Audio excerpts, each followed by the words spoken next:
বঙাইগাঁৱৰ চাকতলাত মায়াপুৰ ইস্কন প্ৰচাৰৰ বাছ দুৰ্ঘটনা। বঙাইগাঁও জিলাৰ চাকতলাৰ ২৭ নং ৰাষ্ট্ৰীয় ঘাইপথত এক বাছ দুৰ্ঘটনা সংঘটিত হয়।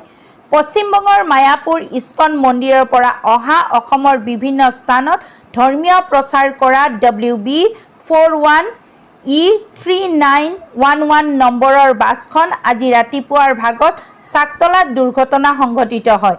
জানিব পৰা মতে চিৰাং জিলাৰ বিজনীৰ পৰা পশ্চিমবংগ ধূপগুৰিৰ অভিমুখে গৈ থকা অৱস্থাত এই দুৰ্ঘটনা সংঘটিত হয়। উল্লেখ্য যে বঙাইগাঁও জিলা চাকতলা ২৭ নং ৰাষ্ট্ৰীয় ঘাইপথত প্ৰকাণ্ড গাঁতৰ সৃষ্টি হৈছে। গাঁতবোৰত পানী জমা হৈ থকাৰ ফলত বাছখন নিয়ন্ত্ৰণ হেৰুৱাই ডিভাইডাৰৰ ওপৰত বাগৰি পৰে। এই দুৰ্ঘটনাত চালকসহ ৯জন বৈষ্ণৱধৰ্মী প্ৰচাৰক বাছৰ ভিতৰত আছিল। ইয়াৰে ৫জন বৈষ্ণৱধৰ্মী প্ৰচাৰক সামান্য আঘাতপ্ৰাপ্ত হৈছে বুলি জানিব পৰা গৈছে। News desk, Bijni first 24।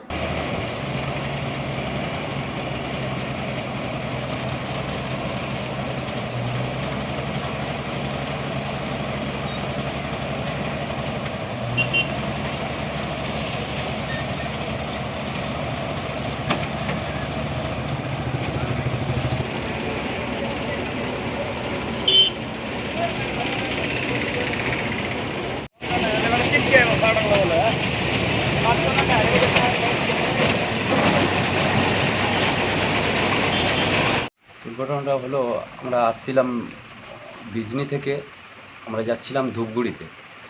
হঠাৎ একটা গাড়ি এলো, গাড়িটা পাশ দিতে গিয়ে বাঁ দিকে জল ছিল আর বড় গাড্ডা ছিল। থাকবার সাথে সাথে ওখানে গাড়িটা আমার একটু পিক আপ ছিল আর চাকাটা গাড্ডায় পড়ে গিয়ে গাড়িটাকে পাল্টি হয়ে গেল এই অবধি। তারপরে তো আমরা ঠিকরে সব বেরিয়ে গেলাম। সব কজন ছিল গাড়িতে? গাড়িতে ছিল 9জন ভক্ত ছিল। তো কজন ইসে হয়েছে, ক্ষতি হয়েছে কজন? 5জন নর্মাল, একটু আধটু লেগেছে সব। জাস্ট আমরা এসেছি হসপিটালে, ভক্তদের সব চিকিৎসা করছে এই অবধি। আপনারা কোথা থেকে আসছিলেন? না এমনি গাড়িটা কোথায়? মায়াপুর ইস্কনের। আপনারা এইভাবে ঘুরে বেড়ান? হ্যাঁ, আমরা প্রচার করে বিজনিতে প্রচার করছিলাম। ওখান থেকে করে আমরা ফিরছিলাম ধূপগুড়ি যাব। তো এই দুর্ঘটনাটা এখানে হয়ে গেল, গাড্ডা ছিল রাস্তায়।